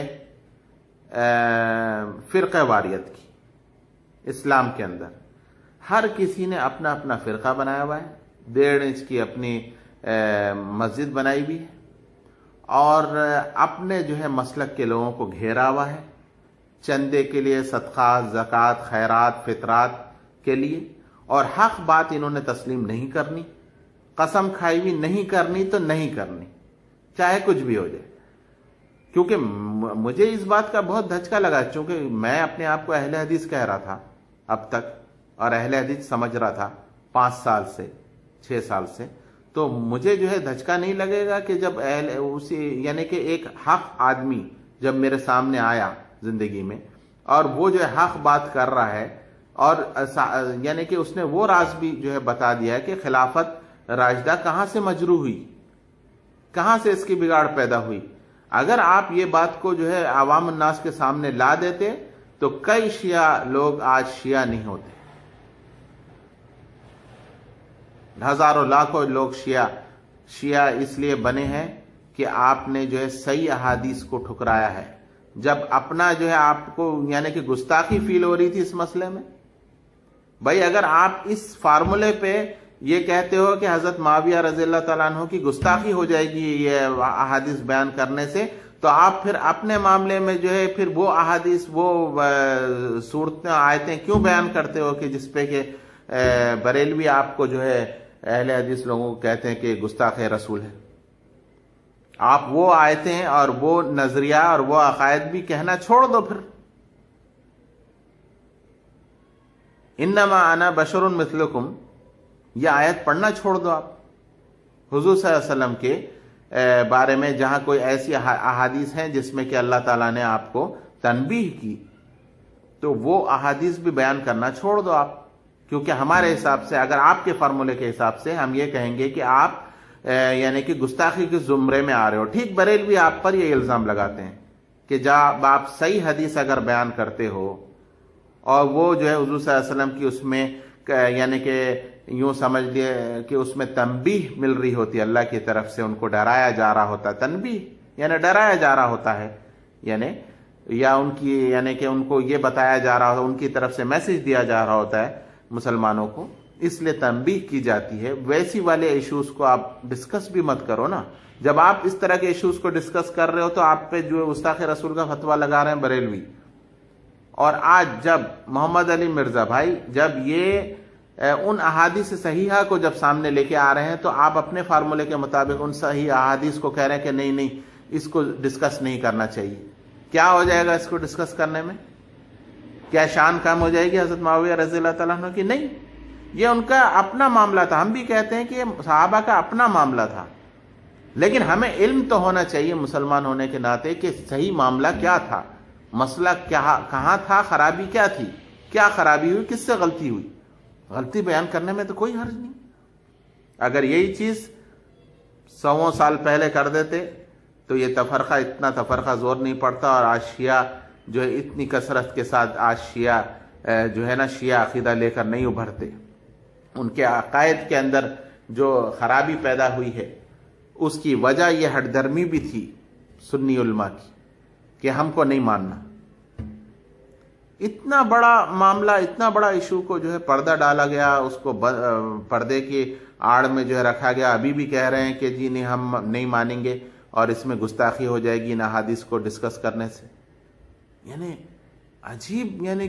یعنی مطلب ہر فرقے کے اندر ایک کیڑا ہے، میں نے اندازہ کیا۔ ہر کسی نے بھی جس نے بھی ایک فرقہ بنایا اور اس کا ٹائٹل لگایا اپنے سر پہ، اس کے اندر ایک کیڑا لازمی ہوگا، وہ مکمل نہیں ہو سکتا۔ میں اس نتیجے پہ پہنچا ہوں۔ تو لہٰذا میں یہ سمجھ پایا ہوں کہ اہل حدیث نے بھی اپنے ایک ضوابط اور قواعد بنا لیے ہیں کہ یہ ہمارا فارمولہ، اہل حدیث ہونے کا یہ فارمولہ ہے۔ اس فارمولے پہ، اور یہ بزرگوں کے بنائے ہوئے ہوتے ہیں، ظاہر سی بات ہے ہر ایک کو اپنے بزرگ پیارے ہوتے ہیں۔ اس فارمولے سے جو ہٹے گا وہ ہمارے مسلک سے ہٹ جائے گا، یوں سمجھو کہ وہ اسلام سے ہٹ جائے گا۔ بس ہر کسی نے اپنا یہ فارمولہ بنایا ہوا ہے، اسی فارمولے پہ چلتے ہوئے اگر کوئی حق بات کر رہا ہے اس کی حق بات کو ڈینائی کرتے ہیں، اور جہاں تک ہو سکے عوام کا ذہن اس پہ سے ہٹانے کے لیے اس کو کافر کہتے ہیں، کذاب کہتے ہیں، اگر سنی ہے تو رافضی کہتے ہیں، رافضی اگر ہے تو وہ اس کو سنی کہے گا، یہ کہ سنی ہے اس کے پیچھے مت چلو۔ یعنی بس یہی گیم پالیٹکس چل رہی ہے، اسلام کے نام پہ پالیٹکس ہو رہی ہے۔ ہر کوئی گیم کھیل رہا ہے، ہر کوئی چاہ رہا ہے میرے ووٹرز زیادہ ہوں، ہر کوئی چاہ رہا ہے کہ مجھے چندہ، خیرات، زکوٰۃ، فطرات اور میری روزی روٹی جو ہے پکی اور مضبوط سے مضبوط تر ہوتے جائے، اور یعنی کہ اللہ کے دین کی کسی کو پرواہ نہیں ہے۔ حضرت علی رضی اللہ تعالیٰ عنہ کو جو مسائل پیش آئے اس بات کو یعنی کہ لوگ کہہ رہے ہیں ڈسکس نہیں کرو، یعنی یہ کون سی بات ہے بھائی؟ اسلام کی ساری باتوں یعنی ساری باتیں کریں، یہ بات ڈسکس نہ کریں، صحابہ کے آپس میں اگر مسائل ڈسکس کر لیے جائیں گے تو کون سا جو ہے قیامت سر پہ ٹوٹ پڑے گی یا ایمان انسان کا خراب ہو جائے گا؟ اور وہ معاملات بھی وہ جو کہ صحیح احادیث پہ کبار محدثین لکھ کر گئے ہیں، انہوں نے یہ بات نہیں سوچی کہ جو ہے یہ نہیں یہ کیسے ہم ڈال دیں، حدیث تو صحیح ہے، روایت تو ہے، مگر ہم اگر ڈال دیتے ہیں تو اس میں تو یہ ہے کہ امت کے لیے نقصان دہ ثابت ہوگا۔ یہ آپ کو یہ فکر اور سوچ آئی دماغ میں، تو میں یہ سمجھتا ہوں کہ میں انکار کرتا ہوں، اور اسی کے ساتھ ساتھ میں یہ کہنا چاہوں گا یہ کہ سارا گیم ہے، ایک گیم ہے جو مسلمانوں کے ساتھ فرقہ واریت کے اندر بانٹ کر ان کی وحدت کو توڑنے کے لیے کیا جا رہا ہے، کھیلا جا رہا ہے، اور میں صاف انکار کرتا ہوں۔ اپنے اس لیکچر کے ذریعے میرا مقصد اور صرف مسلمانوں کو یہ بتانا ہے کہ اپنے آپ کو مسلمان کہلوانے میں فخر محسوس کرو، یہاں تک کہ اگر آپ اہل حدیث بھی یعنی کہ عقیدے کے لحاظ سے یعنی کہ توحید کے اوپر دکھائی دیتے ہیں اور کافی چیزوں میں صحیح ہے 99%، لیکن 1% پھر بھی ان میں بھی باقی ہے، میں ضرور کہوں گا، اور وہ ایشو ہے کہ یہ جو ہے اس کے کیا نام ہے یزید کے ایشو پر اس طریقے سے یزید کی بیجا تائید کرنا، اور یہ چیز ایک بہت بڑا ایشو ہے جس کو نظر انداز نہیں کیا جا سکتا، چونکہ ظاہر سی بات ہے یزید کے ایشو پر اگر ان حضرت معاویہ رضی اللہ تعالیٰ عنہ کے حوالے سے یا اختلافات کے حوالے سے ان احادیث کو دبایا جائے گا تو یزید کا کیریکٹر بھی سامنے نہیں آئے گا، اور یزید کو جو کیا نام ہے خلافت ملی، کس طرح ملی، کیا ملی، ان معاملات کو اگر چھپایا جائے گا تو حقیقت مسلمانوں سے مخفی رہے گی ہمیشہ۔ تو میں سمجھتا ہوں کہ یہ حقیقت بھی آنا چاہیے مسلمانوں کے سامنے، لیکن حد و ادب اپنی جگہ ہے، صحابی کا حد و ادب اپنی جگہ، حضرت معاویہ رضی اللہ تعالیٰ عنہ کا حد و ادب اپنی جگہ، لیکن یزید کے معاملے میں تو بڑے بڑے محدثین نے کسی نے روایت نہیں نقل کی تو اس کا کیا دفاع کرنا ہے، اور اس کا دفاع نہیں کرنے سے کون سی جنت سے آپ محروم ہو جاؤ گے، جو اس ایشو کو اتنا آنا کا ایشو بنا کر جو ہے کہہ رہے ہیں نہیں یزید کے خلاف جو ہے بات جاری ہے، تو وہ مطلب یعنی یزید کے خلاف بات چلے جائے تو مسئلہ ہو جا رہا ہے، اور حضرت امام حسین کے کم عقلی نعوذ باللہ ظاہر کرنے میں مسئلہ محسوس نہیں ہو رہا ہے کسی کو۔ لہٰذا میرا پیغام ہے اپنے اہل حدیث بھائیوں سے بھی، چونکہ میں بھی اپنے آپ کو اب تک میں اہل حدیث پکارتا تھا، کہلواتا تھا، لیکن آج سے میں یعنی رجوع کرتا ہوں اپنی اس کلپ کے ذریعے کہ میرے مسلمان بھائیوں اور بہنوں اس میں کچھ نہیں رکھا ہے، اپنے آپ کو نہ تو بریلوی کہو، نہ دیوبندی کہو، نہ اہل حدیث کہو، نہ کوئی اور فرقہ بناؤ، نہ فرقے کی دعوت دو قرآن اور حدیث کی، اور قرآن اور حدیث کا نام مسلمان کے ساتھ جڑا ہوا ہے، اسلام کے ساتھ جڑا ہوا ہے، اپنے آپ کو مسلمان کہلواؤ، نہ کہ کسی فرقے کا حصہ بن کے اپنے آپ کو اور اسلام کو ذلیل مت کرو اللہ کے واسطے۔ اس لیے میرے مسلمان بھائی اور بہنوں میں اپنا کنفیشن اس کلپ کے ذریعے، اس لیکچر کے ذریعے ریکارڈ کرانا چاہتا ہوں، چونکہ میں سمجھ چکا ہوں کہ ایک بڑی گندی سیاست اسلام کے اندر پالیٹکس چل رہی ہے، انتہائی گندی پالیٹکس، اور ہر کوئی کھیل کھیل رہا ہے اپنے مفادات کے لیے، اپنے مقصد کے لیے، اپنے بزرگوں کے نام کے بول بالے کے لیے اسلام کو استعمال کر رہا ہے، اور ساتھ ہی ساتھ جو ہے کیا نام ہے میں یہ بات بھی سمجھ چکا ہوں کہ اگر میں کسی ایسے معاشرے کا حصہ ہوں جہاں پر جس طریقے سے اہل حدیث کہتے ہیں کہ اہل حدیث ہم نے نام، یہ کوئی ہمارا فرقہ نہیں ہے، یہ تو ایسے معاشرے کے اندر ہم رہتے ہیں جہاں اہل شرک و بدعت اور غلط عقائد کے لوگ اکثریت میں رہتے ہیں، تو وہاں پر ہم نے اپنی پہچان بتانے کے لیے اس ٹائٹل کو اہل حدیث کے لے کر استعمال کیا ہے اور استعمال کر رہے ہیں، اور ہم اہل حدیث کہہ رہے ہیں، ادروائز ہم صرف قرآن اور حدیث کی بات پر عمل کرنے والے لوگ ہیں۔ یہی بات دیکھ کر مجھے اہل حدیث مسلک میں مطلب یہ ایک جو ان کی بات انہوں نے کہی تو اس پر مجھے جو ہے بھروسہ تھا، اور میں اپنے اس زوم میں اپنے آپ کو اہل حدیث کہنے لگا۔ لیکن بالآخر اللہ تعالیٰ نے مجھے ہدایت دی مزید، اور میری زندگی میں جو ایک طوفان سا برپا ہوا اور ایک مجھے حق بات پتہ چلی اپنے بھائی محمد علی مرزا سے، اور یہ 2015 میں ہی جو ہے میرے پر انکشاف ہوا ان کی کلپس کا، اور ان لوگوں کا بھی شکر ادا کرنا چاہتا ہوں کہ جنہوں نے تنقید کر کر کے ان کی ایسی کلپس ڈالی جس کی وجہ سے جو ہے کیا نام ہے میرے اندر ایک کھوج پیدا ہوئی کہ میں دیکھوں یہ آدمی کیا کہہ رہا ہے۔ جب میں نے اس کی باتیں سننا شروع کی تو تب مجھے پتا چل گیا کہ یہ معاملہ سارا گیم ہے، پالیٹکس ہے، اسلام کے اندر گندی سیاست کھیلی جا رہی ہے، اور جو دعویٰ اہل حدیث کا تھا اس میں وہ فیل ہو چکے، اس لحاظ سے فیل ہو چکے کہ ان کا اصل فارمولا یہی تھا کہ جی ہم جب صحیح حدیث آ جاتی ہے تو اپنے کسی بزرگ کی بھی نہیں مانتے، اپنے بنائے ہوئے کوئی اصولوں کی بھی ہم جو ہے فارمولے، کوئی ہمارا اپنا بنایا ہوا فارمولا نہیں ہے کہ جی ہم نے یہ باتیں ماننی ہے اور یہ باتیں نہیں ماننی، اور اسی بنیاد پہ میں اہل حدیث بنا تھا۔ لیکن بات وہی صحیح آ گئی سامنے محمد علی مرزا کی کہ جب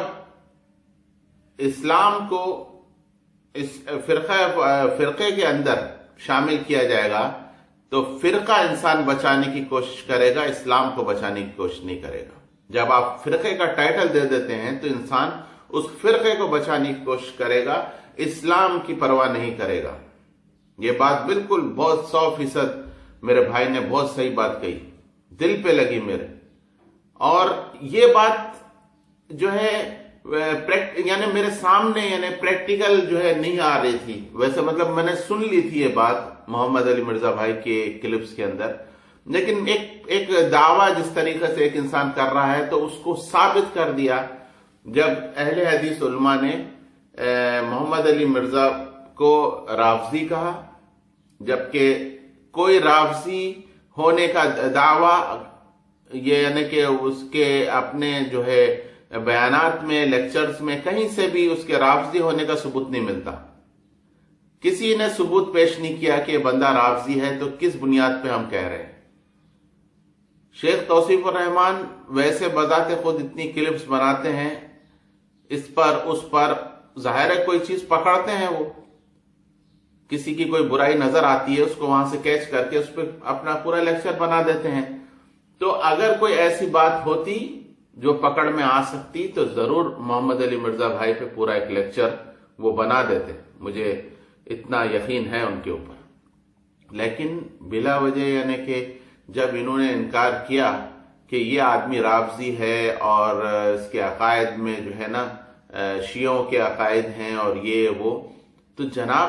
کسی نے ان صحیح احادیث جو اس بندے نے بیان کی ہیں کربلا کے حوالے سے، اس کی جو ہے کسی نے اس کے اوپر تنقید ہی نہیں کی، اس پر بحث ہی نہیں کی، اور نہ کوئی بحث کرنا چاہ رہا ہے، کہہ رہا ہے ہم اس بارے میں بات نہیں کرنا چاہتے۔ اور یہی لمحہ فکریہ ہے قرآن کے اندر،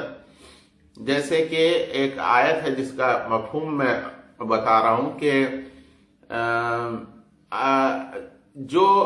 اس دنیا میں مطلب جو بھی لوگ اللہ کے ساتھ اللہ کے علاوہ کسی کو جو ہے پکارا کرتے تھے بزرگوں کو، تو قیامت کے دن جب اللہ تعالیٰ سب کو جمع کرے گا تو جب ان بزرگوں کو بھی ان لوگوں کے سامنے لائے گا، تو جیسی وہ بزرگ ان کے سامنے آئیں گے تو وہ لوگ کہہ اٹھیں گے کہ ہاں ہاں یہ ہے ہمارے وہ بزرگ، یہ مطلب آ چکے ہیں جن پر یعنی کہ ہم بھروسہ کرتے تھے، اور اللہ کے ساتھ ساتھ یا یوں سمجھے کہ اللہ کے علاوہ جن کو ہم پکارا کرتے تھے۔ تو اب بتائیں وہاں پر لفظ یدعو کا لفظ ہے قرآن میں،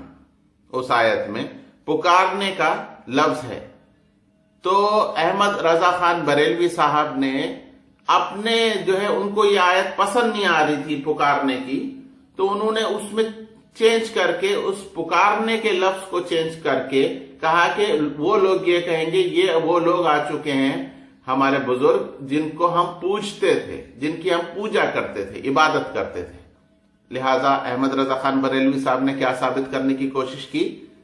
قرآن کے اس لفظ کو تحریف کر کے، چینج کر کے، کہ یہ کفار مکہ، مشرکین مکہ کے لیے یہ باتیں کہی گئی ہیں۔ آج کے دور میں کوئی بھی مسلمان شرک نہیں کر سکتا، لہذا اس پہ لاگو ہی نہیں ہوتی ہے بات۔ یعنی دیکھیں، یعنی احمد رضا خان بریلوی صاحب کو بریلوی مسلک کے اندر ان کو یعنی کچھ آیتوں سے اعتراض ہے قرآن کی، اس کا مطلب تو یہی ہوا۔ جبھی تو انہوں نے وہاں پر یعبدو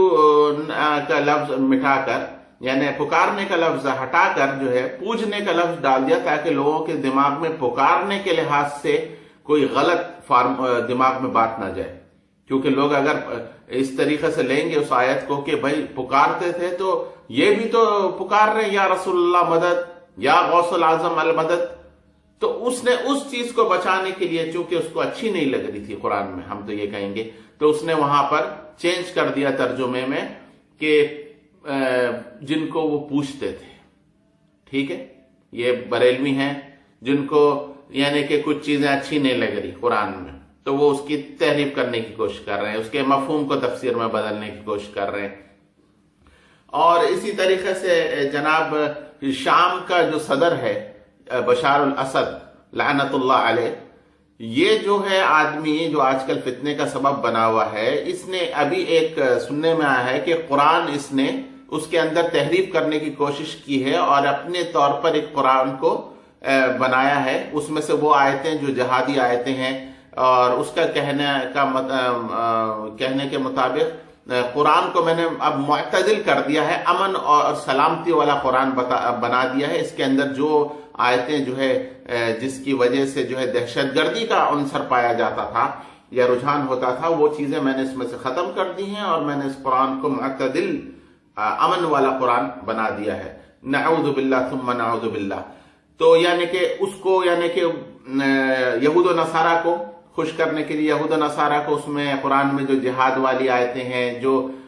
ہیں پسند نہیں آ رہی، تو وہ کہہ رہے ہیں اس میں سے وہ نکال دو۔ بریلوی کہہ رہے ہیں جب پکارنے کا لفظ آ رہا ہے تو وہ پکارنے کا لفظ نکال دو، پوجا کا لفظ ڈال دو۔ اسی طریقے سے حضور صلی اللہ علیہ وسلم کی صحیح حدیث ہمارے پاس موجود ہے کہ میرے بعد رسول اللہ صلی اللہ علیہ وسلم نے فرمایا کہ میرے بعد خلافت راشدہ منہاج النبوہ پر 30 سال تک قائم رہے گی، اس کے بعد کاٹ کھانے والی ملوکیت آ جائے گی۔ اب اس 30 سال کے فارمولے کو اس 30 سال کی گنتی کو اگر ہم نکالتے ہیں تو اس 30 سال میں جو جو خلفائے راشدین کے نام آتے ہیں وہ سب کو پتا ہے۔ اب اس 30 سال کے بعد کاٹ کھانے والی ملوکیت کون سی آئے گی، اس کے بارے میں جو ہے اہل حدیث لوگ یا جو بھی لوگ نہیں بات کرنا چاہ رہے، کہہ رہے کہ نہیں یہ جو ہے باتیں نہیں کرو اور جو ہے نہیں کرنی چاہیے، اس سے انتشار پھیلے گا۔ تو اس کا مطلب ہے کہ وہ کہہ رہے ہیں کہ یہ حدیث کو رہنے دو، حالانکہ صحیح حدیث ہے، کوئی ضعف نہیں ہے، کوئی ضعیف حدیث نہیں ہے کہ وجہ بن جائے نکالنے کی۔ کہہ رہے نہیں یہ باتوں کو مت کرو، یعنی کہ انہیں وہ اچھا نہیں دکھ رہا، وہ کہہ رہے ہیں وہ نکال دو۔ اسی طرح یہ کہہ رہا ہے وہ نکال دو، وہ کہہ رہا ہے وہ نکال دو، وہ کہہ رہا ہے وہ نکال دو، اس طریقے سے ختم ہی کر دو اسلام کو۔ اسی طرح تو ٹھیس پہنچ رہی ہے اسلام کو۔ تو اس کا مطلب کیا ہوا کہ فرقہ واریت سب سے بڑی لعنت ہے۔ بات وہی کامیاب ہوئی جو علی بھائی کی ہے کہ فرقہ واریت سب سے بڑی لعنت ہے، یہ بات ثابت ہو گئی۔ اہل حدیث نے کہا ہم نے ٹائٹل کے طور پر یوز کیا اہل حدیث نام کو، لیکن جب انہوں نے اس بارے میں بات کرنے سے انکار کر دیا، ان صحیح احادیث کا رد کر رہے ہیں، اور صحابہ سے کوئی اگر غلطی ہوئی ہے اس کو غلطی اگر مطلب بتایا جائے تو اس سے جو ہے اسلام کو ٹھیس نہیں پہنچنے والی ہے۔ یہ بات بالکل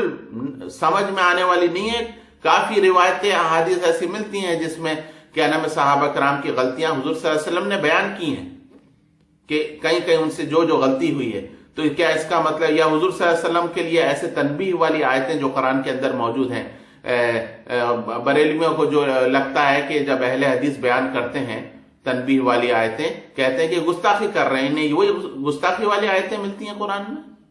بولنے کے لیے، بتانے کے لیے۔ جیسے کہ علم الغیب کے لیے جو ہے اللہ تعالیٰ نے قرآن میں حضور صلی اللہ علیہ وسلم سے فرمایا ہے کہ حضور صلی اللہ علیہ وسلم نے فرمایا ہے کہ میں عالم الغیب نہیں ہوں، تو یہ کہتے ہیں یہی آیتیں ملتی ہیں ان کو، یہی ڈھونڈتے ہیں یہ مطلب قرآن کے اندر۔ تو بھائی میرے ہے ساری گندی سیاست ہے، اسلام کی سیاست ہے، پالیٹکس ہے اسلام کے اندر، اور اس پالیٹکس کا ہمیں حصہ نہیں بننا چاہیے۔ میں اپنے مسلمان بھائیوں اور بہنوں کو اپنے اس کنفیشن کے ذریعے یہی بتانا چاہتا ہوں کہ میں اقرار کرتا ہوں کہ میں اپنے آپ کو آج کے بعد اہل حدیث بھی نہیں کہوں گا، کیونکہ جب بھی کسی فرقے کے اندر آپ آتے ہو تو اس فرقے کے بنائے ہوئے فارمولے اور اصولوں پر آپ کو چلنا پڑتا ہے، تب ہی آپ اس فرقے کا حصہ بنے رہتے ہو۔ اب آج مجھے جو آج کل اتنے کمنٹس آ رہے ہیں اہل حدیث لوگوں کی طرف سے کہ جیسے یوں مجھے ظاہر کیا جا رہا ہے کہ میں نے علی بھائی کا جو ساتھ دیا ہے تو مطلب میں کوئی یعنی کہ مطلب کافر ہو گیا ہوں نعوذ باللہ، یا شیعہ ہو گیا ہوں، یا رافضی ہو گیا ہوں۔ کیوں میرے بھائی کس لیے یہ الزام لگا رہے ہو؟ حضرت علی رضی اللہ تعالیٰ عنہ کی تعریف بیان کرنا، ان کی تائید کرنا، امام حسین علیہ السلام کو جو ہے عقل مند کہنا اور ان کے فیصلے کو صحیح کہنا، اور وہ جس راہ پر نکلے تھے بالکل صحیح راہ تھی اور ان کے فیصلے میں کوئی غلطی نہیں ہو سکتی، یہ باتیں کرنا کیا یہ شیعوں کی بات ہے؟ کیا یہ کافر ہونے کی بات ہے؟ کیا یہ رافضیوں کی بات ہے؟ آپ نے خود ثابت کر دیا کہ یہ جو ہے ایک مسلک کی شکل ہے، ایک فرقے کی شکل ہے اہل حدیث کی بھی۔ اگر ایسی بات نہیں ہوتی تو صحیح احادیث کا آپ جو ہے کیا نام ہے سر آنکھوں پر رکھتے صحیح احادیث کو، اور اس کو تسلیم کر لیتے، اس کو مان لیتے، لیکن ایسا نہیں ہوا، اور جو کہ نہیں ہونا تھا۔ اور اللہ تعالیٰ نے قرآن میں فرمایا ہے کہ ہم نے تمہارا نام مسلمان رکھا ہے، تجویز کیا ہے، تو میں اپنے آپ کو مسلمان کہلانے میں فخر محسوس کروں گا۔ اگر میں ایک ایسے معاشرے کے اندر رہتا ہوں کہ جہاں پر ڈیمانڈ یہ ہے کہ میں اپنا عقیدہ بیان کرنے کے لیے مجھے کوئی ٹائٹل لگانا لازمی ہے، ضروری ہے، تو مجھے ایسے معاشرے میں اپنا پہچان بتانے کے لیے ٹائٹل کی کوئی ضرورت نہیں ہے۔ میں اللہ کا فضل ہے مسلمان ہوں، مسلمان کا جیسا عقیدہ ہونا چاہیے ویسا میرا عقیدہ ہے اللہ کے کرم سے، اللہ کی ہدایت کی وجہ سے، اور میں ڈنکے کی چوٹ پر اپنے آپ کو مسلمان کہوں گا۔ مجھے اپنا عقیدہ بتانے کے لیے جو ہے کوئی نام اڈاپٹ کرنے کی کوئی ضرورت نہیں ہے، اور کسی بھی مسلمان کو کوئی ضرورت نہیں ہونا چاہیے۔ اور میں یہ کہوں گا کہ کیا نام ہے حق کا ساتھ ہمیشہ دینا چاہیے انسان کو، اور اگر کیا نام ہے اس معاملے میں اہل حدیث حق کا ساتھ دے دیتے، اور یہ اب بتائیں یزید کو بچانے میں آپ کو کیا جنت مل جائے گی؟ اگر یزید کی آپ برائی جو ہے نا نہیں کرنا چاہ رہے ہیں تو کیا اس کے اوپر ڈیپینڈنٹ ہے جنت ملنا یا نہ ملنا؟ خدا کے لیے اپنے ذہنیت کے جو اندر جو فرقہ وارانہ جو فارمولے ہیں بزرگوں کے اس کو ختم کریں اور صحیح اہل سنت والجماعت بنیں۔ اور یہی میرا جو ہے پیغام ہے اپنے تمام مسلمان بھائی اور بہنوں کے لیے۔ اللہ سے دعا ہے یا اللہ ہم سب مسلمانوں کو ایک عقیدہ محمد صلی اللہ علیہ وآلہ وسلم پر جمع کر دے، آمین ثم آمین، والسلام۔